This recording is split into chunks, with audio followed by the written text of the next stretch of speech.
Now we're going to discuss the graph of the function f of x is equal to cosine of x. Now, if this is the unit circle,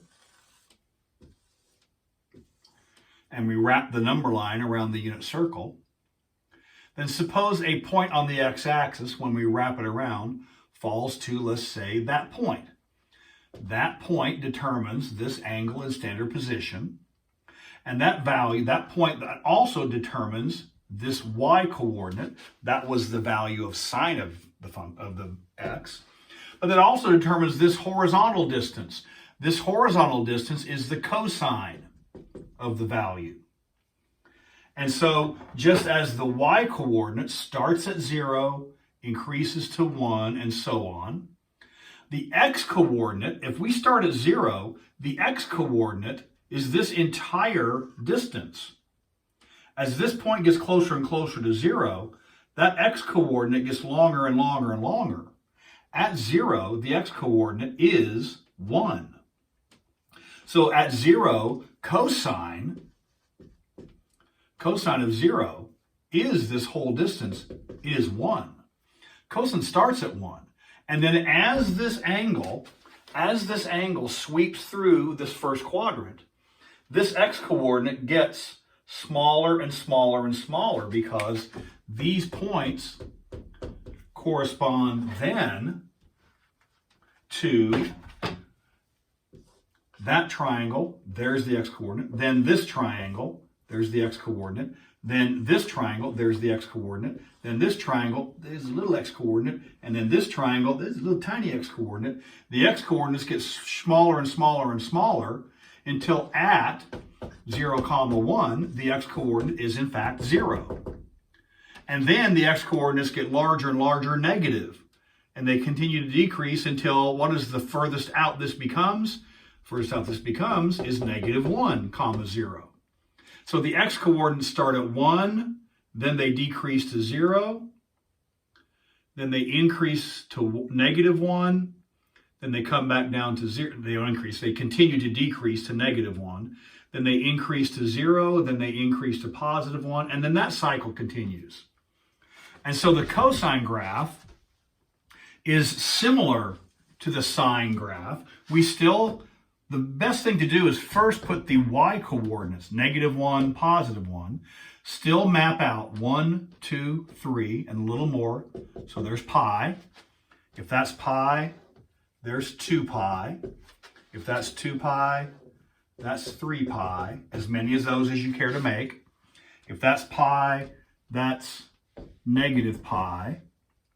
And then we also score off pi over 2, 3 pi over 2, 5 pi over 2, as many as you care to make, and as many as you care to make in the negative direction as well. But cosine, now when we graph sine, we started at 0, then up to 1, then back to 0. But cosine starts at 1.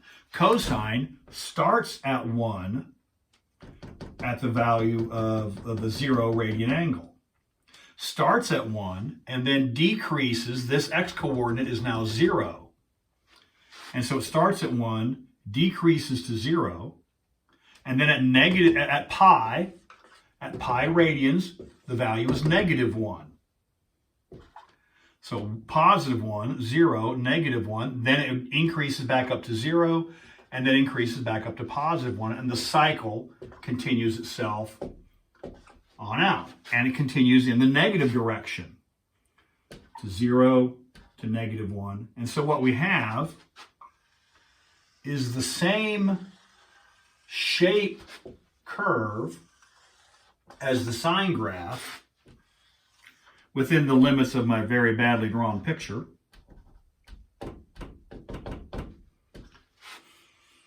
But instead of starting at 0, it starts at 1. It's offset. This is the graph of the cosine. It still has peaks. It still has a peak line. It still has troughs. It still has the trough line. It still has an axis. It still corresponds to in this case, the x-axis. So we still have peak line, trough line, and then we have the axis. right? We still have amplitude. Amplitude is the distance between the peak line and the axis, which is the same as between the trough line and the axis. This is the amplitude. In this case, the amplitude, what is that distance? In this case, the amplitude is 1. The same thing happens with the basic shape sine curve. For the basic shape sine curve, this distance is 1. So the amplitude of the basic shape sine curve is 1. We will consider changes to the amplitude later. But for the basic shape curve, the amplitude is 1. This is also periodic, but notice it repeats itself from 0 to 2 pi, because if I take this piece of the picture, pick it up, move it over, place it back in the picture, it would be precisely the same picture. All right? So, the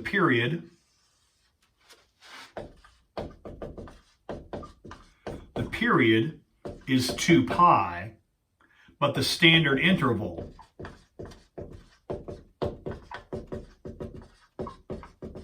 is from 0 to 2 pi. Remember, there is a difference between the period and the standard interval. They are not the same thing. They are related, but they are not the same thing. The standard interval and the period.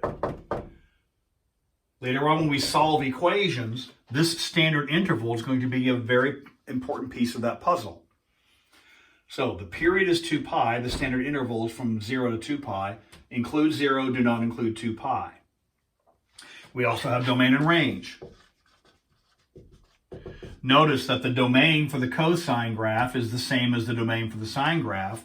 The domain is all the real numbers.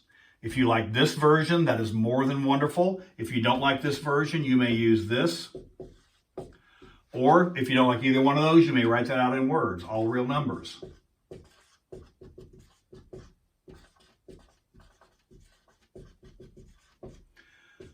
Sometimes you'll have a mathematician that's got so much mathematician in them, even when we write the word real, we'll put the double stroke R, because that is pounded into our DNA when we're in graduate school. So there it is.